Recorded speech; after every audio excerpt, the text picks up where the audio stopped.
দানের ক্ষেত্রে আপনি দেখবেন সবসময় যারা ভিক্ষাবৃত্তি করে আর কি, হ্যাঁ, বিভিন্ন জায়গায় অনেকে না ওই জায়গা থেকে মুখ ফিরিয়ে নিয়েছেন, এখন আর দানই করছে না। অনেকে আমাকেও পার্সোনালি সোশ্যাল মিডিয়াতে প্রশ্ন করে যে সে কাকে দান করব, বাসে উঠি সেখানে এমন অভিনয় করে, কিংবা যদি তাকে বলি যে তুমি কি আমার ঘরে কাজ করবে, কোনো মহিলাকে বলি, তাহলে কাকে দান করবো, মানে সে দানের লোকই খুঁজে পাচ্ছে না। এই বিষয়ে যদি একটু সামাজিক মহতারাম ফখরুল আশিকি ভাই অত্যন্ত গুরুত্বপূর্ণ একটি বাস্তবতা তুলে ধরেছেন। এটা আপনার মতো আমাকেও কেউ কেউ বলেছেন, রাস্তাঘাটে এমন অভিনয় করে, এটা আসলে পেশাদার ভিক্ষুক। আমি এদেরকে দান করার ব্যাপারে অনুৎসাহিত করি। আমাকে যারা বলে কাকে কাকে দান করব, আমি বলি না, এই রাস্তাঘাটে পাইকারি হারে ভিক্ষুককে ভিক্ষা দেওয়া যাবে না। কারণ তারা কী অবস্থা আছে, তারা ভান করে মানুষের কাছ থেকে এইভাবে নিয়ে দেখা যায় তাদের বিলাসপ্রিয় জীবনের অধিকারী তারা। সুতরাং এইভাবে দান না করে, যেটা আমি যেমনটা শুরুতেই বলছিলাম, যে খুঁজে খুঁজে বের করা, এমন আপনজন বা এমন পরিচিতজন আছে যে কথা বলতে পারে না, মুখে মানুষের কাছে বলতে পারে না যে আমার এই কষ্টে আছে, এই কষ্টগুলো আমি দিন যাপন করছি। এইভাবে খুঁজে খুঁজে বের করা, প্রতিদিন দান করতে হবে এমন শর্ত না।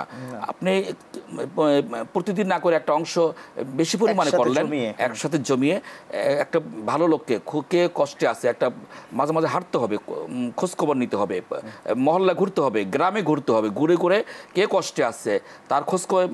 এই যে আমরা মুআমিলাত কেন করছি না, মুআমিলাত করার কারণে আমরা জানতে পারবো কে কী অবস্থা আছে। এইভাবে খুঁজে খুঁজে বের করলে এই দানটা সবচেয়ে বেশি ফজিলত হবে এবং গুরুত্ব পাবে। কারণ সমাজ থেকে যদি দারিদ্র বিমোচন করতে হয়, এইভাবেই করতে হবে। এইভাবে ফর্মালিটি দান করে, আপনি নিশ্চয়ই জানেন, আমার বাসা জুরান এলাকা, গুরান কবরস্থানে শবে সময় এত বিপুল পরিমাণ শত শত ফকির রাস্তার দুধারে বসে আছে। দিন শেষে রাত শেষে তারা কয়েক হাজার টাকা পকেটে নিয়ে বাসা যাচ্ছে।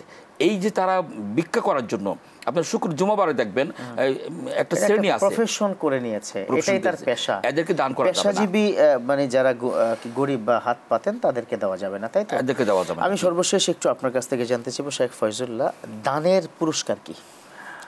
আল্লাহ সুবহানাহু ওয়া তাআলা কোরআনুল কারীমে তো এটার জন্য এত বড় পুরস্কার ঘোষণা করেছেন। মাসালুল্লাযীনা ইউনফিকুনা আমওয়ালাহুম ফি সাবিলিল্লাহ কামাসালি হাববাতিন আমবাতাত সাবআ সানাবিলা ফি কুল্লি সুমবুলাতিন মিআতু হাব্বাহ আল্লাহু ইউযায়িফু লিমান ইয়াশা। যে ব্যক্তি যদি আল্লাহর রাস্তায় দান করে, তার উপমা হলো একটা শস্যদানা যদি কেউ দান করলো, এই শস্যদানা থেকে 7টি শীষ গজিয়ে উঠলো, 7টার প্রত্যেকটিতে আবার 100 করে, এভাবে 700 গুণ। 1 টাকা দান করলো, আল্লাহ তাআলা তাকে 700 টাকা দান করার সওয়াব দান করবেন। মাশাআল্লাহ, অনেক অনেক ধন্যবাদ জানাচ্ছি শেখ ফয়জুল্লাহ আপনাকে, এবং মাওলানা কাজী মারুফ বিল্লাহ আপনাকেও জানাচ্ছি। আপনাকেও ধন্যবাদ। জি। প্রিয় দর্শক, এতক্ষণ পর্যন্ত যারা দেখেছেন, যে শ্রেণীর মানুষই দেখেছেন, শিক্ষক দেখেছেন, হয়তো চাকরিজীবী দেখছেন, কিংবা পেশাজীবী, ব্যবসায়ী, ইভেন গরিব যারা আছেন হয়তো তারাও দেখেছেন দেশ টিভি। আলোচনা করেছিলাম যে দান সদাকার মাস রমাদান, যে যার জায়গা থেকে যতটুকু সম্ভব আমরা দান করব। কেন দান করব? কারণ এই দানের বিনিময়ে কাল কিয়ামতের ময়দানে আপনাকে আল্লাহ পাক জান্নাত দিবেন। কিভাবে দিবেন সেটার ফরম্যাট কিন্তু ইতিমধ্যে আমরা শুনতে পেয়েছি।